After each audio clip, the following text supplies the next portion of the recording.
Good morning and happy Mother's Day. So, Pastor Justin has allowed me to speak into your guys' lives for Mother's Day, the good, the bad, the ugly. I'm not usually the most eloquent speaker. I don't do very good with big crowds, so I guess it's good that I'm preaching to empty chairs and maybe like a few faces. So that's great, and you guys will have to put up with me on Facebook Live. So, good morning, and I'm so happy that you guys have joined us. If you guys know me, you know that I tend to ramble sometimes, so I'm going to do my best to stay focused and do my best delivering the word today. So I want to start with saying, Mother's Day is, a big deal. I am a mom myself. I have 3 crazy little kiddos. I have a 6-year-old, a 4-year-old, and a 2-year-old. They all just had birthdays, so they're all newly stepping up to the plate. So I have my 1-year-old who has stepped up to be my feisty 2-year-old, and my 4-year-old independent little guy, and my 6-year-old who's in kindergarten. And soon he'll be moving up to 1st grade. So there's a lot of independence and a lot of feisty attitudes that I usually have to deal with. Pastor Justin and I have been together for quite a few years, so he knows a lot about me and knows that I tend to ramble. So he has given me the pulpit today, so I'm not sure if he's going to regret that he keeps supporting me, of course, but I'm not sure. He might regret that later. I want to talk a little bit about my mom to start with. My mom, she was and is actually, she still is current. She is everything to me. She has sacrificed so much for me. She sacrificed for me and my 2 siblings. I'm the youngest of 3. And she has always been there to push me forward, to always believe in me when I didn't believe in myself. She has always encouraged me, and she's always been faithful to stand by my side, no matter what. She is probably to a fault, has believed in me so much. No matter the mistakes that I've done, my mom has always been there to believe in me and to push me forward. She's also been the one to push me out of my comfort zone. We have butt heads more than once, I'm sure. I don't know if she's watching this or not, but hi, Mom. She and I have butted heads, and I like to say that I wasn't too bad. I was the youngest child, but I like to say my siblings probably gave her more trouble than I did. Now, for me, my mouth is what got me in trouble, and it's still what gets me in trouble. I was the back talker for the most part, so that was what got me into trouble with my mom. But even with all my feisty back talking, she stood by my side, and she was always faithful, and she also was the one to use her stern words to put me back into place. And sometimes she would use tough love to get me going. Today I want you guys to think about who your mom is to you. And maybe it's not a mom, maybe it's a mentor that you had. A mom is not just someone that has, given birth to you, but someone that has encouraged you in your life, someone that has molded you to be the person that you are today. So I want you to think about that person today and what they did for you and who they are to you in your lives.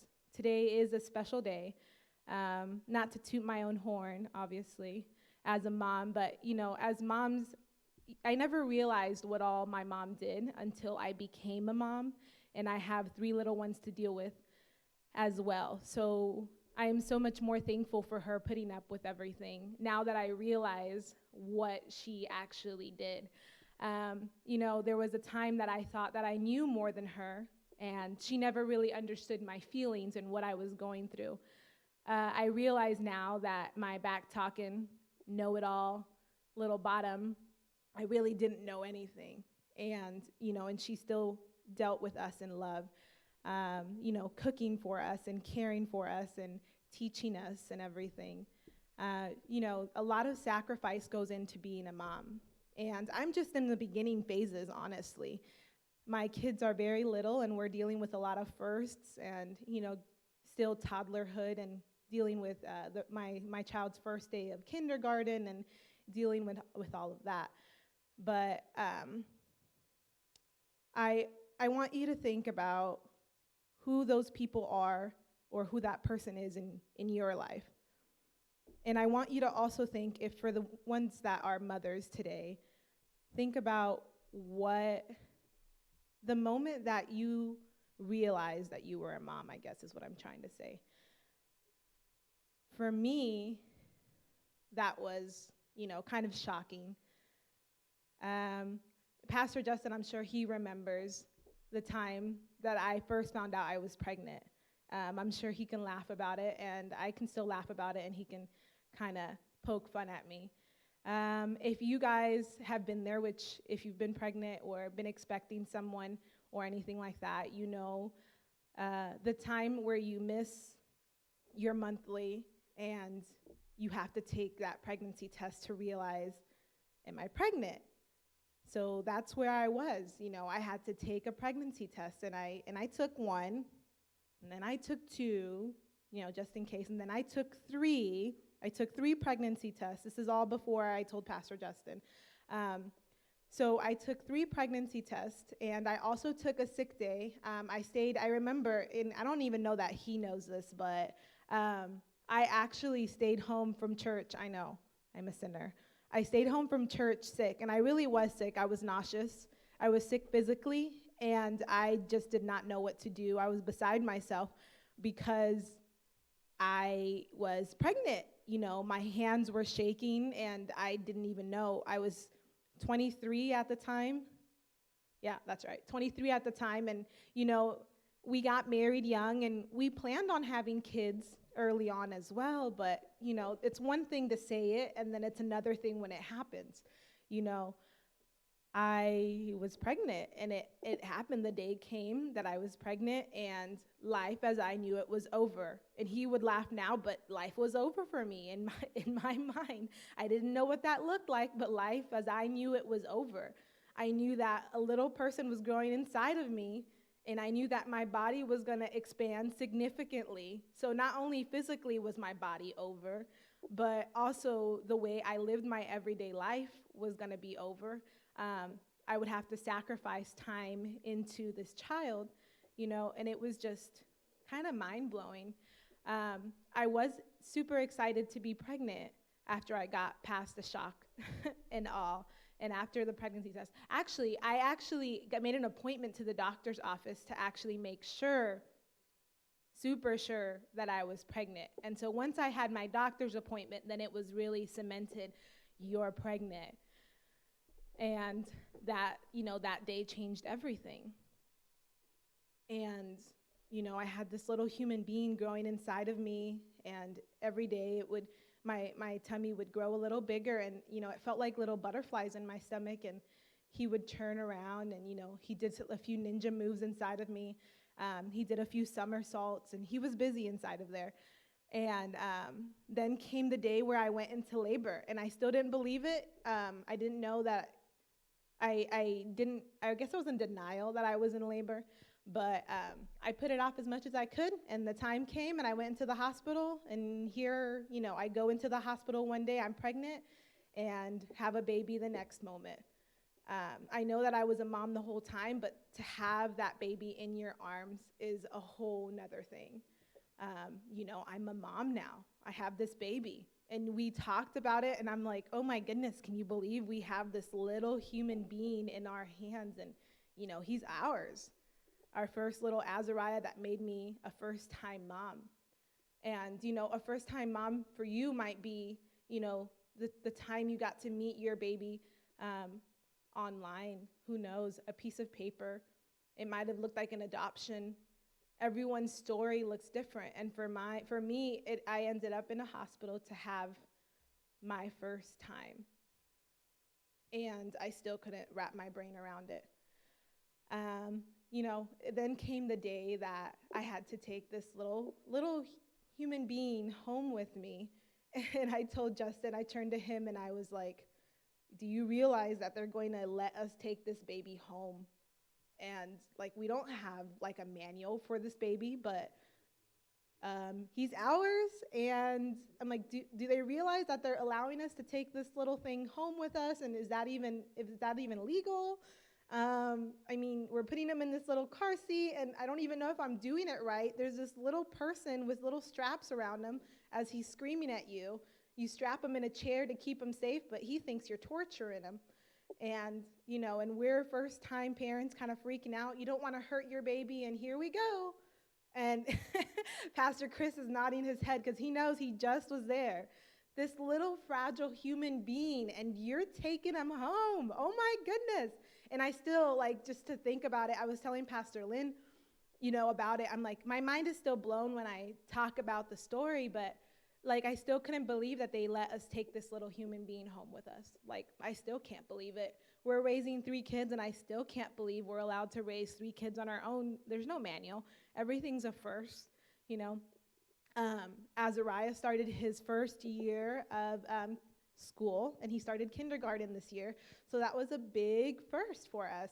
Eliana is now 2 years old, and that little feistiness, there's a lot of firsts, the first time that they walked, the first time that they rolled over, whatever the firsts are, there's so many different firsts, and somehow we got past that day that we went to the hospital, and I put the baby on a bouncer, and it's the first time they twitched their little hand to reach up at something. And it went from a twitch in the hand to the first time they start moving their head, the first time they make eye contact at you, the first time they rolled over and crawling, and all these milestones.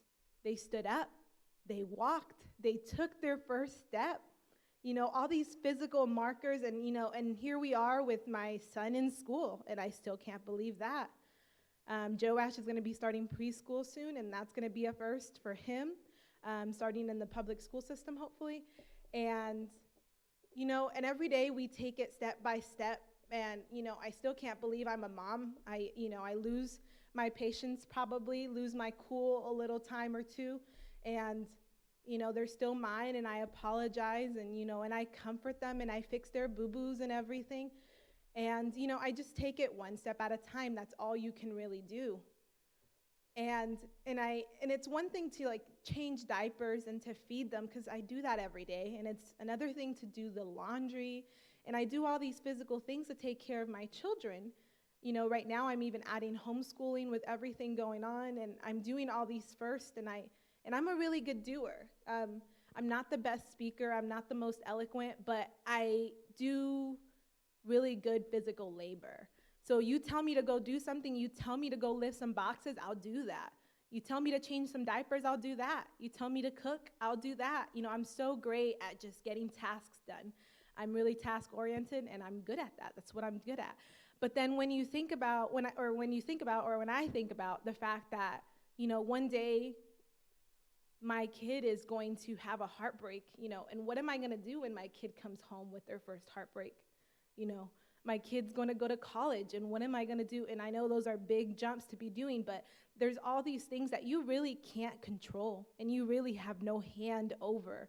You do the best you can, you raise your kids the best you can, and you really hope to God that they hold on to those values that you've taught them.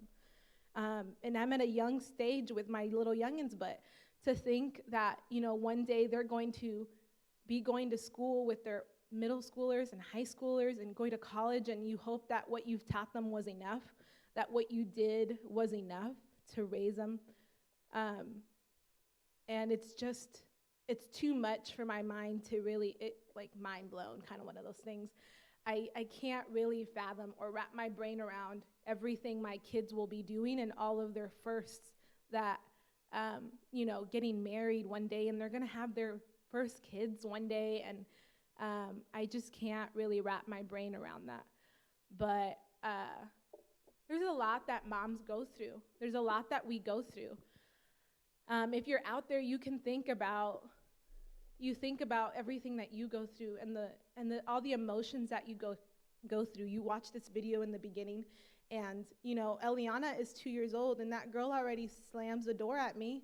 When she is upset, she slams her, stomps her little feet, and she throws that door, and there is all attitude, and we butt heads, and it's probably because I have a really feisty attitude myself, and we butt heads because we're probably a lot alike. I butt heads with her and Azariah the most, and it's probably because they have my feisty Latina, as Justin would say, my Latina attitude. And it comes out when, when we're getting at odds and stuff like that.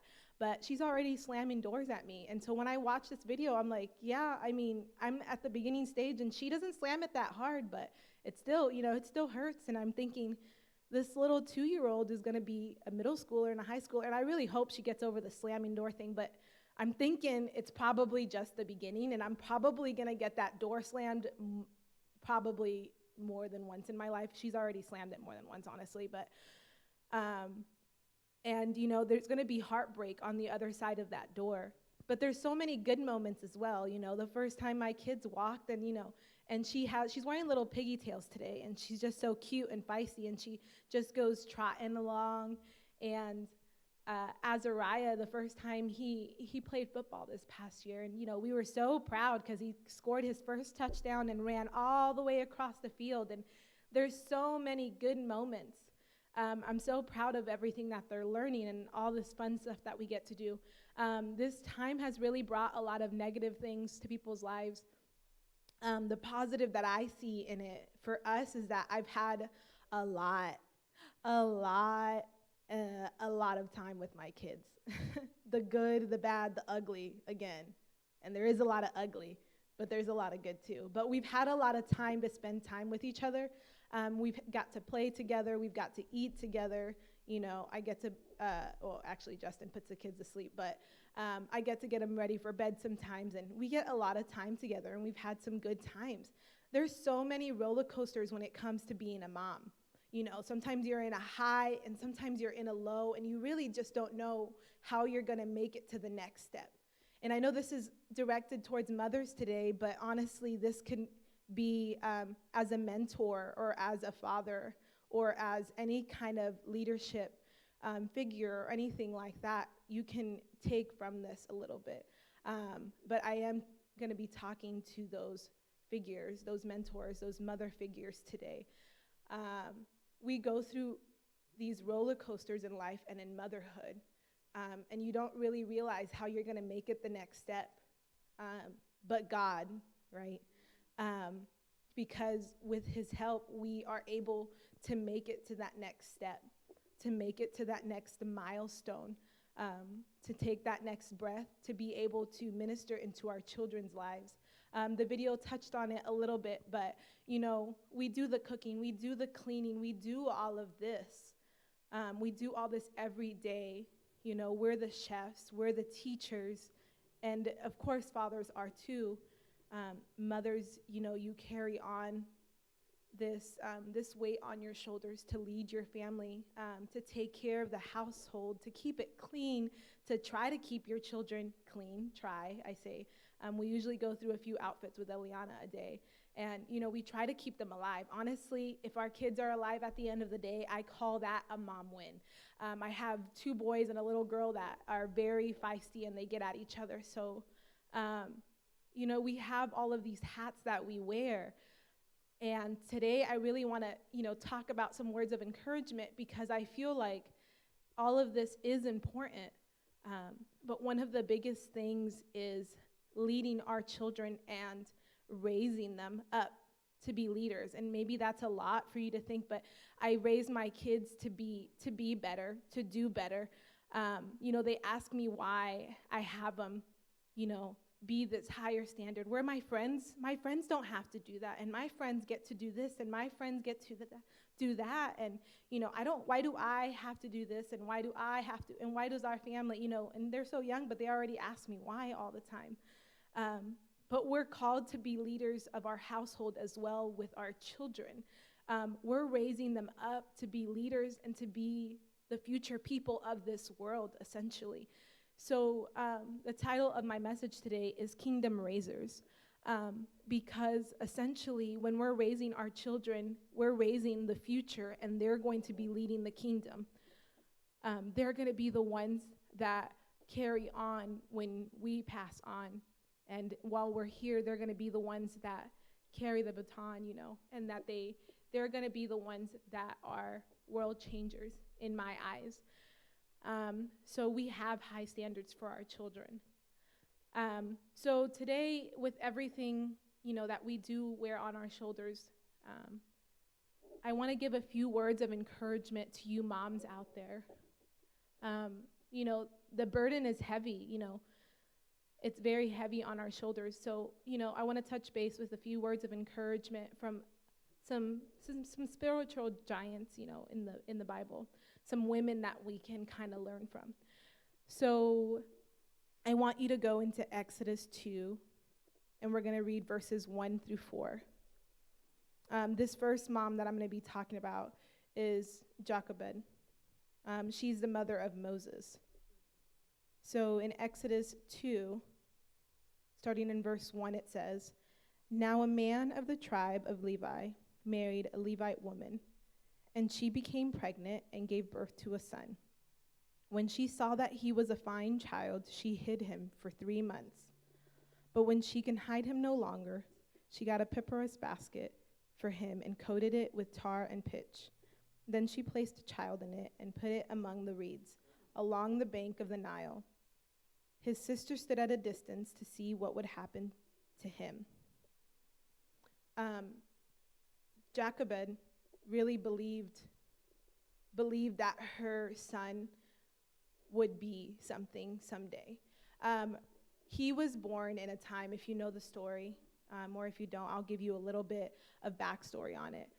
Moses was born into a troubled time. At that time, the king was having the young little boys be killed. He would let the girls live, but the boys were killed. So his mom chose to keep him. So that in itself is a big deal. She risked her life to keep her son when she knew that people were after him. He was born in a hard time, and he was born to a slave family. In Exodus 1, 8 through 11, it says, "Then a new king, to whom Joseph meant nothing, came to power in Egypt. 'Look,' he said to his people, 'the Israelites have become far too numerous for us. Come, we must deal shrewdly with them, or they will become even more numerous, and if war breaks out, we'll join our enemies. Fight against us and leave the country.' So they put slave masters over them to oppress them with forced labor, and they built Pithom and Ramesses as store cities for Pharaoh." So he was born in a really hard time with physical labor, was what is expected. He was born into a death sentence. In Exodus 1, 15 through 16, it says, "The king of Egypt said to Hebrew midwives, whose names were Shiphrah and Puah, 'When you are helping the Hebrew women during childbirth on the delivery stool, if you see that the baby is a boy, kill him. But if it is a girl, let her live.'" And that's what I was saying, is that he was never meant to even stay alive. His mom risked her life to make sure that he had a future. She believed that her son would be a world changer, and she gave him that opportunity. She kept him for the first 3 months because that's when she was able to keep him in hiding, and when she couldn't keep him any longer, she gave him another opportunity by putting him in a basket. She was able to be a part of his life since she was able to continue nursing him. She had a plan. She put him down the river to have a better life and to be raised by the Pharaoh. So she knew exactly what she was doing when she put him down that river. But she knew that she could not keep him, so she wanted to give him a life, and she knew that one day her son would be the game changer for them, to be able to pull them out of the place that they were at. And to just be able to see past where you're at is just crazy, because when everybody is losing their kids, she was able to see past that and give her son another chance to live. He was also the baby of the family. He had 2 other siblings. So I, as the baby of the family, kind of understand and can give a little bit of insight into this. And also I have 3 kids, so I have a baby as well. But as the baby of the family, I mean, you are kind of a little bit under, because your mom had 1, The first kid, you're like, okay, yeah, this is my first kid, so you're going to do everything perfect, everything right. You're going to give them all the best things. And then number 2 comes down, and, you hand them down their things, hand-me-downs, and number 3 comes along. So you're probably not as crazy, maybe. I don't know if that's the right word, maybe.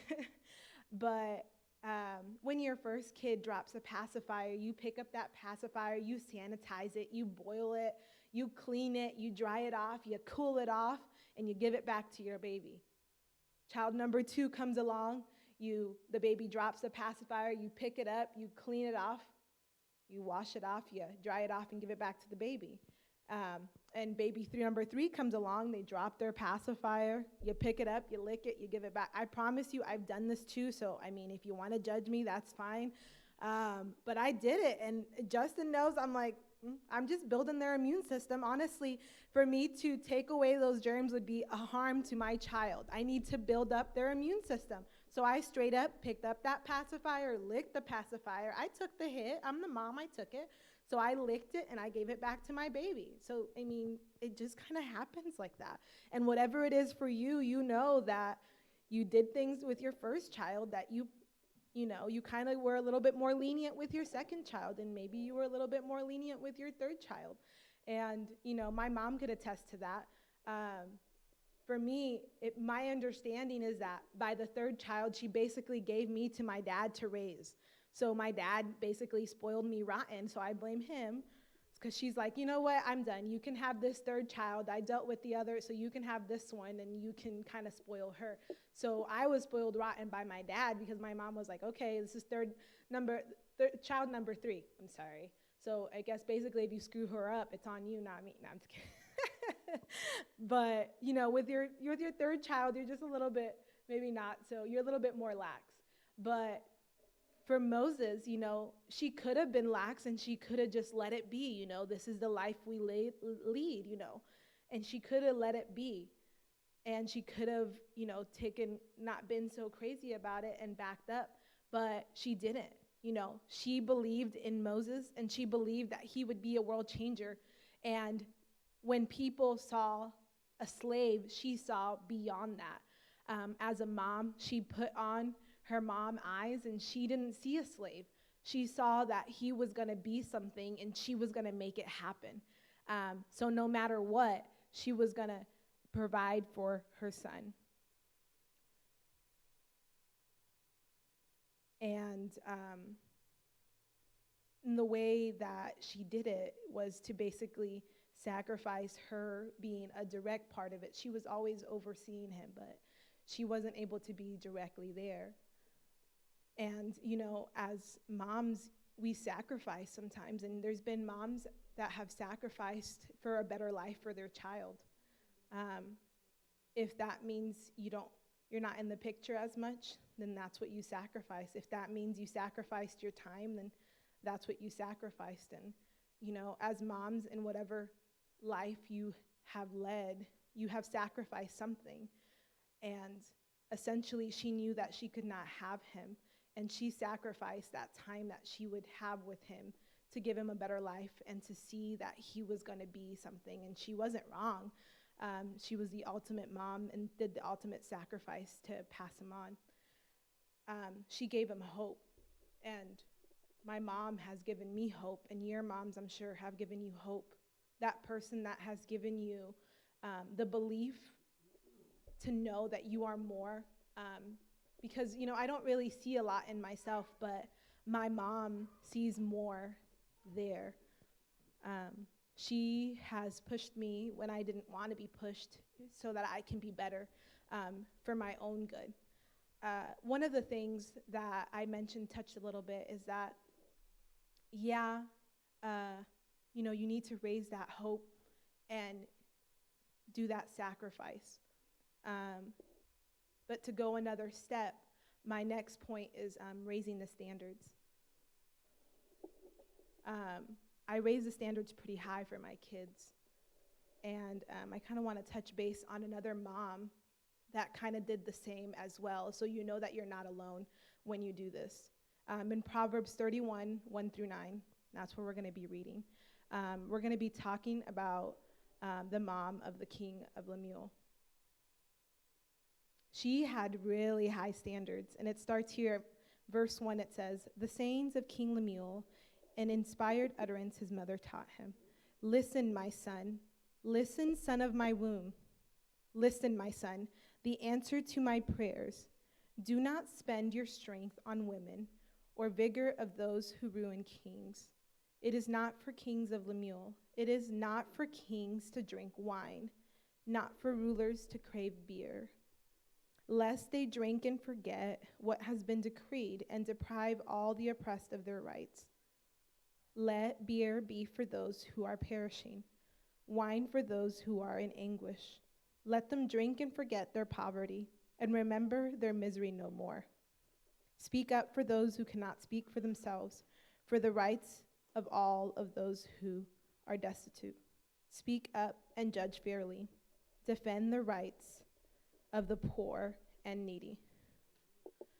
Those are some pretty high standards. She wanted her son to be better. She knew that he would be a leader. And for a leader, she felt like he needed to be held to higher standards, that he should, depend to be better, make better choices for people, to be a better person. She didn't even want him to drink, even when he was to that time of his life, because she felt like as a leader, when you were drinking, it impaired your judgment. And she thought that to be at your best judgment was to be sober, essentially. So she had pretty high expectations of her son. And she knew that because she knew he was going to be a leader, and that as a leader, you had to have a higher standard of yourself. So she started him at a young age to have higher standards. And I work with our kids to give them these high standards as well. My kids are always asking me why it is that we have to do that. We are honest. We are polite and respectful, even when they don't want to be. They want to mouth off. They say, I ask them to say yes, mom, and yes, dad, and yes, ma'am, yes, to do and give honor where honor is due. They don't really understand it sometimes. Joash, my little one, when we were at the store, he had decided that he wanted something, a candy, I think it was. And we told him he couldn't have it. So that was that, and we moved on. When we left the store and we were in the car and loaded up, he pulled out the candy that we had told him he couldn't have. So we turned around. I mean, we could have just let it be and called it good, but we turned around and went back to the store. And he had to take it in and apologize to the people for what he did. Justin took him in, and he had to put it back and apologize for taking that when he wasn't supposed to, and he got reprimanded for that. And he didn't understand. Before he went in, he actually thought he was still going to get to keep it. He's like, okay, no harm, no foul. I already took it. It's done, so I'm going to get to keep it. So he didn't understand it till he had to give it back. But, our children are being raised. I mean, I kind of feel, they're PKs essentially. So people are always going to be looking at them. People will do as they do, and they will, judge and do whatever people do. But as pastors, we're going to expect our children to set a better example. I hope that they do pretty well about setting a good example for other people. But we do hold our kids to higher standards. When our kids act out, Justin has this thing that he tells them, and he says that we are straights, and straights do not behave this way. And so since our kids have been, I think he's done it since they were a year old and 2 years old, and he has this pep talk with them, and he says, we are straights. We do not behave this way, and straights do not fill in the blank, whether it's disrespectful or mouthing off, straights do not do that. So we try to hold that standard, but the standard isn't so high that we cannot show them ourselves, if that makes sense. Um, so the standards that we set for our kids, we do ourselves as well. So if we want them to do these things, we set it for them. Um, so my kids, we've spent a lot of time together recently, and I was talking to my friend on the phone, and we were talking about, how the kids, I talked to her about like my schedule and everything. And in the mornings we wake up, and Azariah has to do his schoolwork first. After his schoolwork is done, we do lunch, and they have some TV time. We've tried to minimize screen time right now, but they get some screen time at nap time when Eliana is sleeping. But before they get that screen time, they have to, do their homework. They need to clean their rooms. They need to pick up all the toys that are in the living room. And so they have this list of, that they have to do before they get a reward. And I know that might sound kind of strict and a little much, but I'm already expecting my kids to pick up after themselves. Like, I expect them to do that. I expect them to apologize when they're rude to somebody. I expect them to be respectful to other people. I have certain standards for the kiddos, and I do the same. Before I get to do this, and I clean up after myself, and I have my chores every day. So we try to set the best example that we can for them. We're going to have our mess ups, but we do our best to set those standards.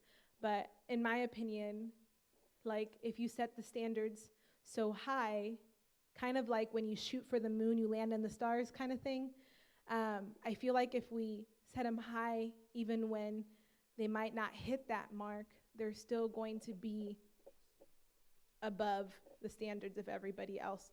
We live in a world of complacency, you just get by, you go to work, you get the job done, and then you go home and you do it again every day. You do the bare minimum, like, I only get paid to do this. I don't get paid to do with that. Or, I'm not going to do that because that's not part of my job description. But in my opinion, we're called to be more, and we're called to basically do unto God. And that's kind of how I see it. Because some pastors might think, it's not my job to clean, and it's not my job to do the toilets, or I can't think of anything. It's not my job to paint, whatever that may be. But we're going to do that, and we're going to set that standard. We're going to go above and beyond what we're supposed to be and what is expected of us as well. Growing up, my mom, we're a little bit more old-fashioned, I think. I don't know.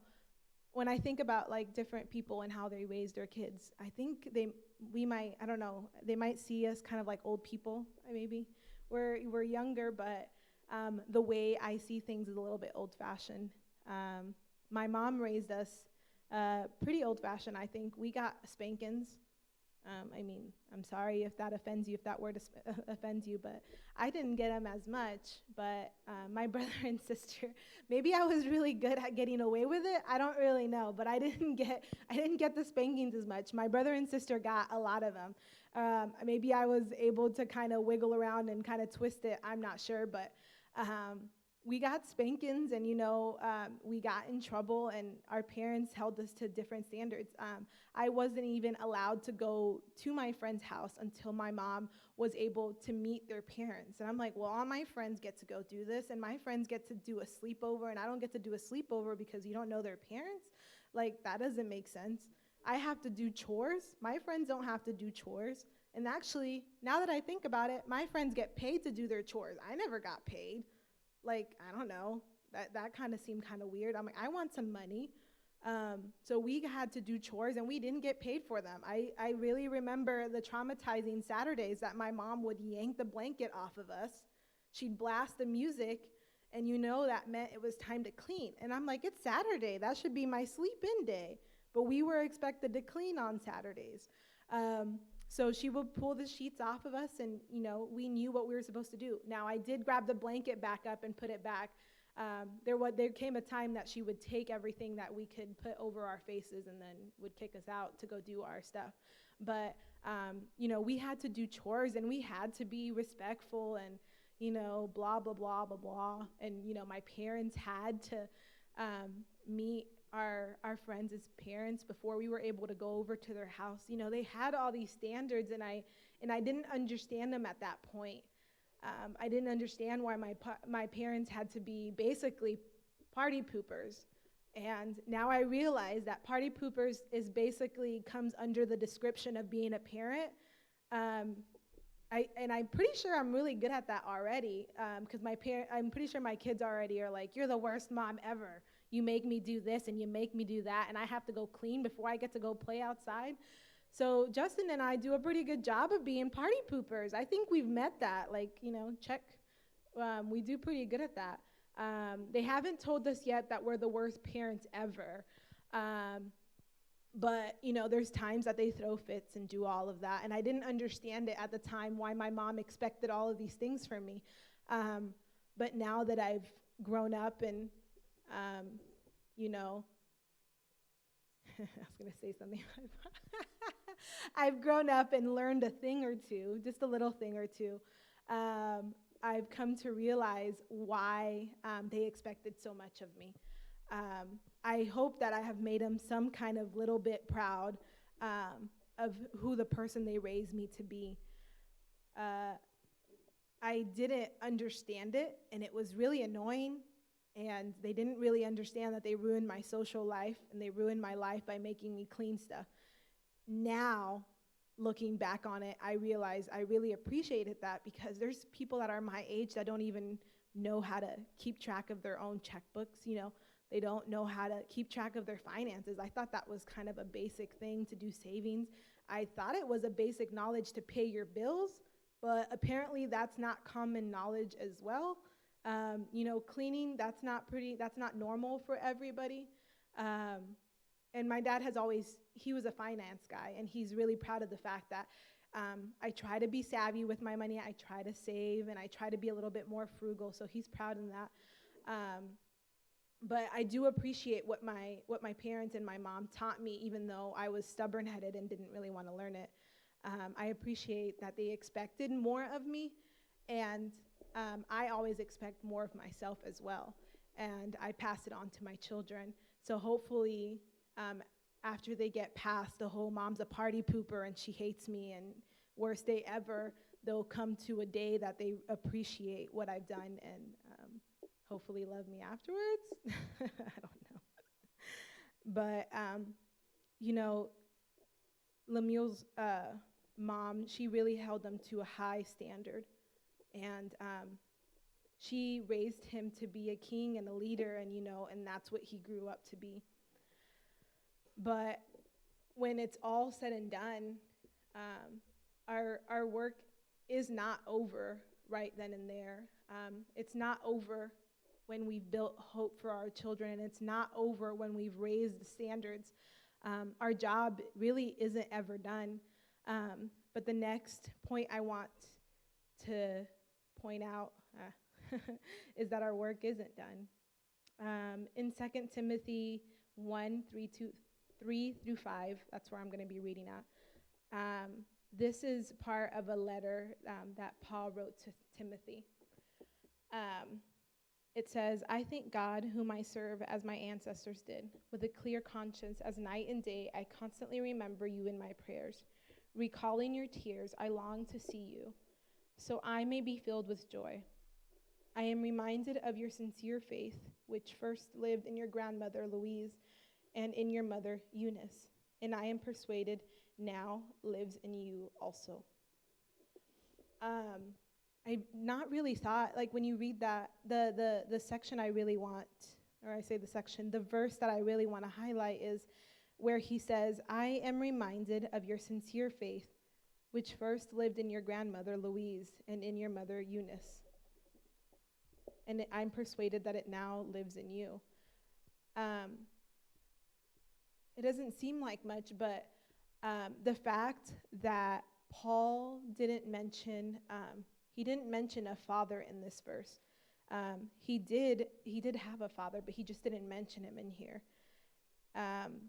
Usually in the Bible, when they mention people, they'll mention the father and then go on from there. I'm believing that he wasn't saved, and the reason he mentioned Louise and he mentioned Eunice is because they were the first generation to follow God and to choose that path of godliness. They were the first generation of believers. So Louise helped her daughter Eunice raise her son Timothy. To think she wasn't a single mother, but she was single in the fact of her salvation. And to be raised in essentially a home where you have a parent that is saved and a parent that is not, that's a tough place to be, because she still respected her husband, but she wanted her son to be raised in a godly manner. So her mom helped her raise Timothy as a grandma. Your job isn't done when you've raised your kids, when you sent them, in your empty nest. Your job isn't done. Your kids are still out there. Your people are still out there. So this grandma, even though I guess her job should have been done because she's already raised her kids, right? Her job wasn't done. As a grandma, she stepped in to help raise Timothy. And Timothy, became a leader when Paul called him to lead a church. She didn't stop working. She didn't stop praying. She didn't stop raising right when she was done. She knew that her work was not over. Even though her kids were raised and moving on, she still stepped in to raise her grandkid. So our work is never over. So wherever you are in life, if you are currently where I'm at, maybe you're a first-time parent and you're just now starting with a newborn baby. Maybe you're starting with your toddlers, or a mother of one, or a mother of two, a mother of five. I don't know where you're at today. But no matter where you're at in your journey, it's never over. You're always looking to the next step. We're always looking on what is forward. So if your kids are saved and you feel like your journey is over, it's not over, because now you have to pray for your grandkids. If your kids aren't saved, then your journey's not over. It's no matter what place you are in life, it's not ever really over.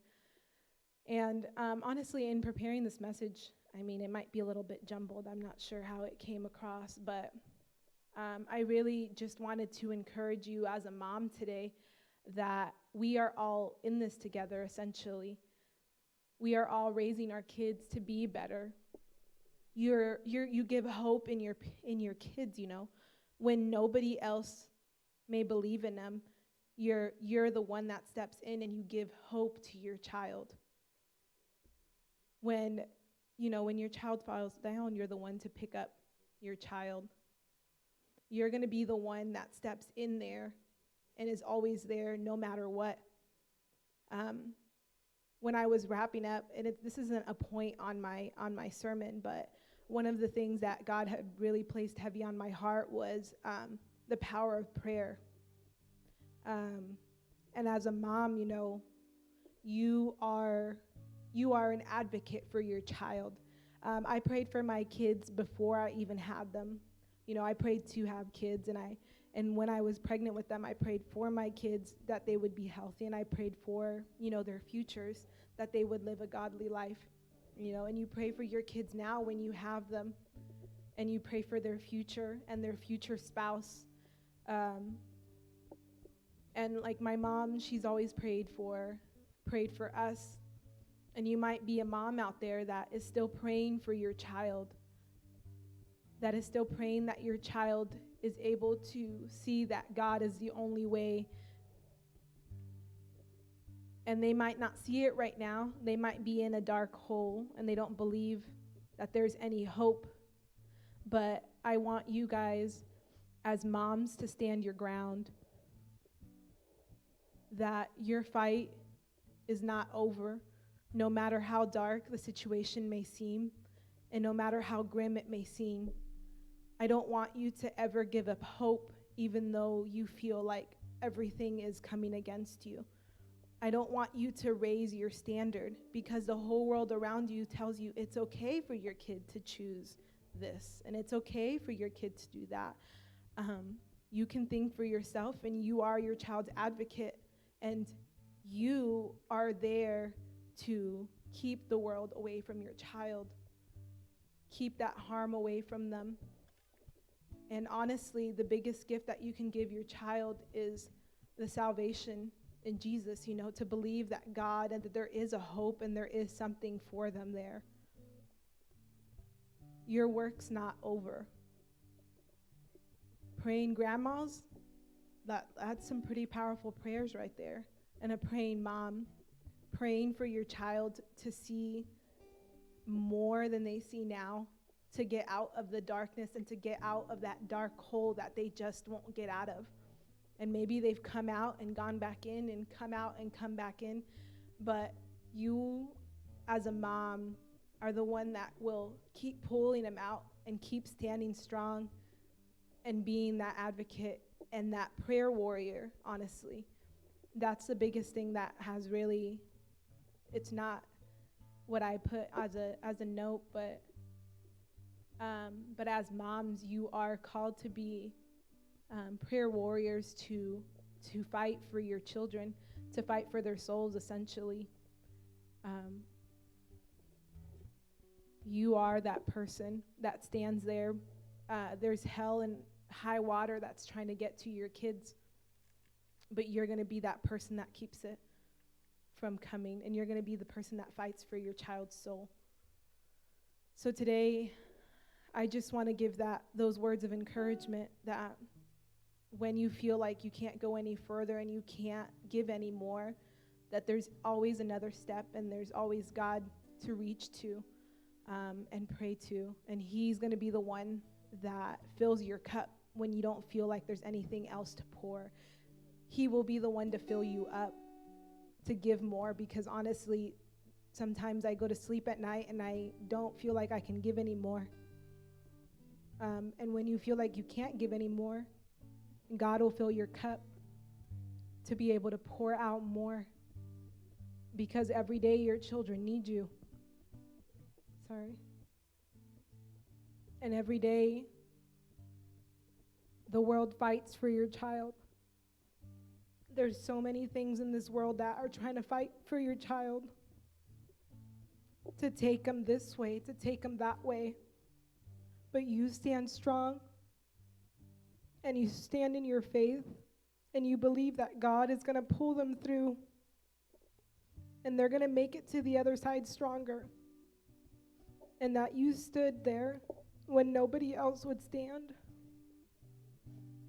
You stood for your child, and you prayed for that child when nobody else believed that that child had hope. You believed in your child, and that God had a bigger hope and a bigger plan.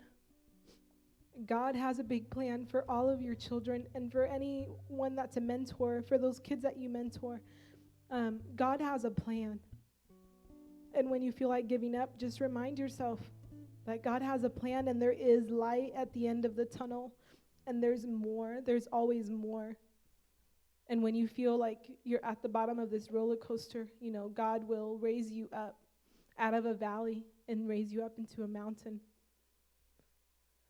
But I just want to let you know that you don't ever give up on it, and that what you're doing is not pointless, and what you're doing is not seen, because as you saw in the video,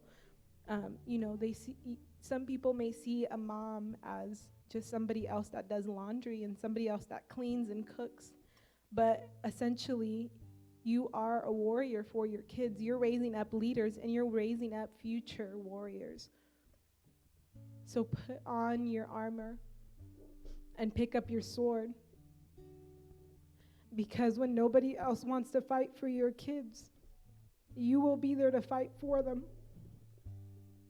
So I want you to just pray with me today as we close out this service today, to just be able to just reach out to God when you need him, when you can't see to the other side, and your kid keeps making the same mistakes and keeps going back into the hole that you keep trying to pull them out of. Lord, I just thank you today for all the moms out there today. I thank you, Lord, for strengthening them. I thank you, Lord, that you are reaching to where they're at, Lord, that no matter the circumstance they're in, no matter the part in the journey that they're living right now, maybe a first-time mom or a long-time mom, no matter what part of the journey they're in, that you're there to guide them every step of the way, Lord. I pray that you strengthen them and that you encourage them and that you keep them going, Lord, that you give them that extra breath of fresh air that they need to take that extra step, to open the door that they slammed in their face, and to be a mom, to put on their shields and pick up their swords and fight that battle, to be their kid's advocate, to be the person that stands up for their child and fights for their child. I pray for everybody out there, Lord, that may not know you as your Lord, as their Lord and Savior, honey. I pray that you touch their lives right now and that you minister to them right now, that you are meeting them exactly where they're at, and that you will encourage the moms out there and you encourage the people out there, and that you will meet them exactly where they're at. I just thank you, Lord, for today, and I pray that that your word has touched people and that you're able to work in their hearts. Amen. For I spoke a word